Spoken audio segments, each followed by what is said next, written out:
ఓ చిన్న పట్టణం. ఉదయం పూట ఒక పేద ఇంటి లోపల తండ్రి రాజయ్య కాఫీ తాగుతూ పేపర్ చదువుతున్నాడు. కొడుకు వినయ్ నిద్రలేచి సిద్ధమవుతున్నాడు. Rajayya, Vinay, school bus time అయిపోతుంది. త్వరగా తిను బాబు. వినయ్, చలిగా, నాన్న, ఈ రోజు బస్సులో పోదలేదని, నా ఫ్రెండ్ సైకిల్లో వెళ్తా. రాజయ్య, సరే బాబు, జాగ్రత్తగా పో. రోజులు గడుస్తాయి. రాజయ్య ఉద్యోగానికి వెళ్లి తిరిగొస్తూ తన కొడుకుతో మాట్లాడటానికి టైం పడుతున్నారు. కానీ వినయ్ పెద్దవాడవుతున్న కొద్దీ రాజయ్యను దూరంగా ఉంచుతున్నట్టు ఉంటాడు.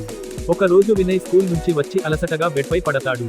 రాజయ్య ఒక గ్లాస్ పాలు తీసుకొని వచ్చి, రాజయ్య, ఇదిగో బాబు, పాలు తాగు.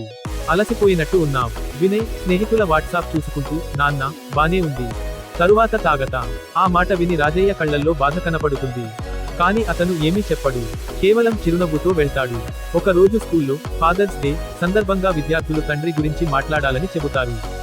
వినయ్కు ఒక పాత రోజు గుర్తొస్తుంది. అతను చిన్నపిల్లాడైనప్పుడు తనకు శీతాకాలం పుట్టినరోజు సందర్భంగా రాజయ్య తన కంబళితో చుట్టేసి సైకిల్ మీద తీసుకెళ్లిన సన్నివేశం.